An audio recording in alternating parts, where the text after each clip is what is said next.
ವರ್ಷದ ಹಿಂದಿನ ನಿಮ್ಮ ಮತ್ತೆ ಬಾಕಿ ಉಳ್ದದ. ಈಗ ನೀವು ಕೊಟ್ಟ ರೊಕ್ಕ ನಾವ್ ಗ್ಯಾಂಗಿ ಕೊಟ್ಟು ಬಿಟ್ಟಿವ. ನೀವು ಕೊಡ್ಬೇಕಾದ್ರೆ ನಮ್ಗೆ ರೊಕ್ಕ ಕೊಟ್ಟ ಚಾಲು ಮಾಡ್ಬೇಕು. ಸರಿ, ಈಗ ನಿಮ್ಮದು ವಾದೇನು ಕೇಳ್ರಿ. ಟ್ರಾಕ್ಟರ್ ಮಾಲಕರಿಗೆಲ್ಲ ಒಂದೇ ಗುಂಪು ಏನಂದ್ರ, ನೀವು ಬೇರೆ ಕಾರ್ಖಾನೆ ಅವ್ರು ಯಾರು ಮಾಡಿಲ್ಲ. ಹಿಂಗ ನಿಮ್ಗೇನು ಹೊಸ ರೂಲ್ಸ್ ಮಾಡ್ಬೇಡ್ರಿ. ನಾವ್ ಯಾವಾಗ ಕರೆಕ್ಟ್ ಮಾಡತ್ತೀರಲ್ಲ ಅದಕ್ಕೆ ಉತ್ತರ ಬೇಕು ಬೇಡ. ಈಗ ಗೌರವ್ ಸಾಹೇಬ್ ಸಭಾದಲ್ಲಿ ಹೇಳ್ಬಿಡ್ರಿ, ಅದನ್ನ ನೀವು ಕನ್ಫ್ಯೂಸ್ ಮಾಡೋದು ಬೇಡ. ಬೇರೆ ಕಾರ್ಖಾನೆ ಯಾರು ಏನು ಕನ್ಫ್ಯೂಸ್ ಆಗಿಲ್ಲ. ಅದ ನೀವು ಕರೆಕ್ಟ್ ಆಗಿ ಅವ್ರು ಹೆಂಗತ್ತಾರ ಹಂಗ್ ಮಾಡ್ಬಿಡ್ರಿ. ತೆಳಕತ್ತಾರ ಅದ್ ಉತ್ತರ ಕೊಟ್ಬಿಡ್ರಿ. ಹಾ, ಕೇಳಿಸ್ಕೊಡಿ. ಅದು ಹೌದಲ್ರಿ? ಸರಿ ಸರಿ, ಹಾ ಹಾ, ಸರಿ ಸರಿ. ಅವ್ರು ಹೆಂಗ್ ಮಾಡ್ಕೊಟ್ಟಲ್ಲ ಹಂಗ ಕೊಡ್ಬೇಕಂತ.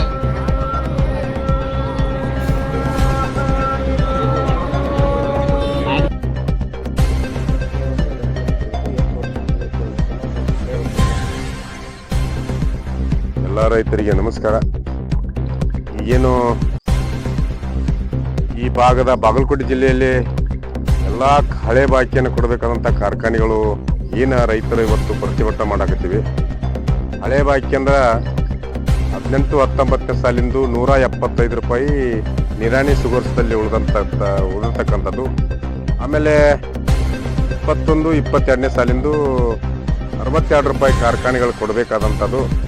ಅದರಲ್ಲಿ ಒನ್ಲಿ ನಿರಾಣಿ ಶುಗರ್ಸ್, ಪ್ರಭುಲಿಂಗೇಶ್ವರ ಸಕ್ಕರೆ ಕಾರ್ಖಾನೆ ಮತ್ತು ICPL 3 ಕಾರ್ಖಾನೆಗಳು ಕೊಡಬೇಕಾದಂಥದ್ದು.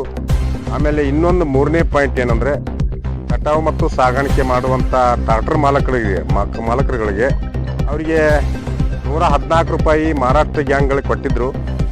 ಇಲ್ಲಿ ಕರ್ನಾಟಕ ಏನು ಕಬ್ಬು ಕಟಾವು ಮಾಡ್ಕೊಂಡು ಬರ್ತಾರಲ್ಲ ಮಾಲಕರುಗಳು ಕೊಟ್ಟಿದ್ದಿಲ್ಲ. ಅದು 114ರಂತೆ. ಆ ಒಂದು ಕಾರ್ಖಾನೆ ಕನಿಷ್ಠ 27-28 ಕೋಟಿ ರೂಪಾಯಿ ದುಡ್ಡು ಬರಬೇಕಾದಂಥ 4 ಕಾರ್ಖಾನೆಗಳಿಗೆ ಅವರೆಲ್ಲ ದುಡ್ಡು ಕೊಡ್ತೀವಂತ. ಹೆಚ್ಚು ಕಮ್ಮಿ ಈಗ ಫೈನಲ್ ಆಗಕ್ಕೆ ಬಂದೈತಿ. ಇಂದ ಎಲ್ಲ ಕಿರೇಟಿ ಕೊಡ್ತಾರ. ಇಟ್ಟು ಹೆಚ್ಚು ಕಮ್ಮಿ 100 ಕೋಟಿ ಮ್ಯಾಲ ದುಡ್ಡು ರೈತರ ಖಾತೆಗೆ ಬಂದೈತಿ.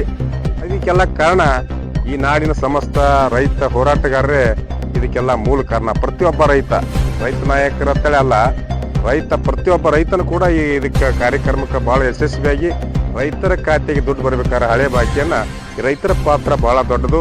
ಆ ಕಾರಣಕ್ಕೆ ಇವತ್ತು ಏನು ಸಂಗೊಳ್ಳಿ ಸರ್ಕಲ್ನಲ್ಲಿ 3 ಗಂಟೆಗೆ ರೈತರು ನಾವು ಸೇರ್ತೀವಿ.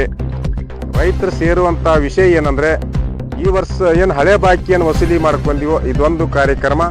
ಆಮೇಲೆ ಈ ವರ್ಷದ 3,500 ರೂಪಾಯಿ ಮೊದಲನೇ ಕಂತಿನ ಹಣ ಕೊಡ್ಬೇಕಂತೇಳಿ ಒಂದು.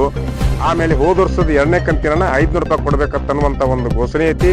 ಆ ದೃಷ್ಟಿಯಿಂದ ಈ ರಾಜ್ಯದೊಳಗ ಕಬ್ಬಿನ ದರ ನಿಗದಿಯಾಗುವಂತ ಸ್ಥಳ ಯಾವ್ದಾರ ರಾಜ್ಯದಾಗ ಐತೆ ಅಂದ್ರೆ ಅದು ಸಂಗೊಳ್ಳಿ ರಾಯಣ್ಣ ಸರ್ಕಲ್ ಮುಧೋಳ್.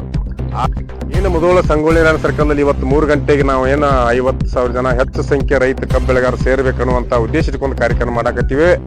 ಅದರಲ್ಲಿ ಎಲ್ಲಾ ರೈತರು ಅಲ್ಲಿ ಭಾಗವಹಿಸ್ತಾರ. ಅಲ್ಲಿ ಶಾಂತಿ ಮತ್ತು ಶಿಸ್ತನ್ನು ಕಾಪಾಡ್ಕೊತಾರ. ಯಾವುದು ಪ್ರತಿಭಟನೆ ಮತ್ತು ಹೈವೇ ಅನ್ನುವಂಥದ್ದು ಇರಂಗಿಲ್ಲ. ಆ ಶಾಂತಿಯಿಂದ ಎಲ್ಲಾ ರೈತರು ಇರ್ತಾರ. ಆ ಸರಳತೆ ಮತ್ತು ಶಾಂತಿಯಿಂದ ಹಳೆ ಬಾಕಿ ಮತ್ತು ಈ ವರ್ಷ ರೇಟ್ನ ಘೋಷಣೆ ಆಕತಿ.